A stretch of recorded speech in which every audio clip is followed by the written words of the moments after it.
This video is brought to you in part by Visit Malta.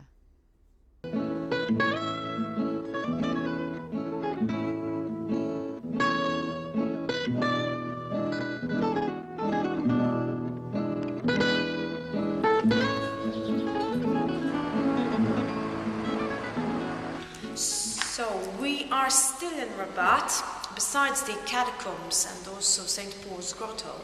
Here in Rabat we have another important archaeological site. I am referring to the Roman Domus, which in my opinion is one of the best archaeological sites that we have in Malta, dating back to the Roman period.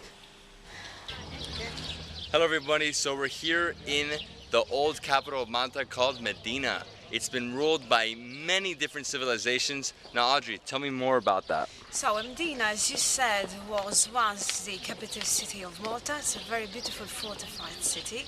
It was first founded by the Phoenicians, but it continued to be used also within the years by the Carthaginians, by the Romans, by the Arabs.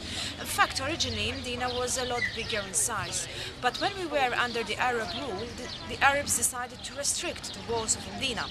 That's why we will be seeing inside Mdina some very typical streets, some very typical narrow streets dating back to the Arab period. Over here we have Mdina main gate. This is not the original gate. The original gate, unfortunately, was completely destroyed in 1693 when we had the earthquake. And unfortunately, parts of Mdina crawled down. So everything was restored by the Knights of St. John, who were the conquerors at that time of Malta. In fact, over there, you can see the old traces of the original gate, which has been replaced by another gate by the Knights of St. John.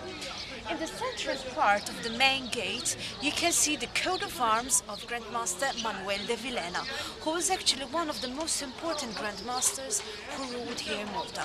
The Grandmaster was the High Sovereign of the Order of St. John. He was elected for life. Therefore, when a Grandmaster died, another Grandmaster would have been elected after him. And definitely one of the most important Grandmasters who ruled in Malta was actually him. Motives.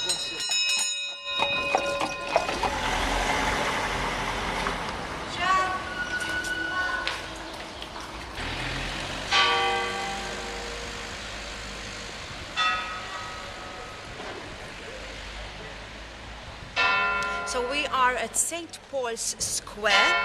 Over here we have the beautiful cathedral dedicated to St. Peter and St. Paul, but more known as St. Paul's Cathedral, due to the fact that St. Paul is our beloved patron saint. This beautiful cathedral is the only cathedral that we have in Malta. Was built in the 1700s, in the 18th century. But you have to know that originally we had a previous cathedral, a medieval cathedral, which unfortunately was completely destroyed in 1693 because of the earthquake. Baroque basically was introduced here in Malta thanks to the Knights of St. John. I'm not only referring to Baroque architecture or Baroque art or Baroque music, but even Baroque lifestyle. Therefore, even nobility was introduced here in Malta thanks to the Knights of St. John, more known as the Knights of Malta. So we are now at the Bastions. We're still in Mdina, and from here you can see a very beautiful view of the nearby villages and towns. You can see, for example, Mosta with its big dome, which is believed to be the fourth largest in Europe. That is Mosta. Further on you can see also Valera. In between you can also see Salima St. Julian's, which is the area where you have also Pacheville, very, very renowned by the youngsters, by the young generation. They go there, there are lots of pubs, discotheques. So let's say that the nightlife of Malta concentrates a little bit over there at Slim. And here at my back, you can see the town of Mtarfa, and in Mtarfa we have many buildings dating back to the British period. The British were the last people who conquered Malta. In 1964, Malta gained the independence. Then it was in 1979 that the British left completely Malta. Something else to point out is that in 1940, Benito Mussolini declared war against Britain and France. At the time, Malta was under the British rule, so Malta had to take part in the war. And that was definitely another important historical chapter for us, the Maltese. In 1942, a very important award was given to the Maltese by the British. I am referring to the George Cross, the cross that you see on the white side of our national flag.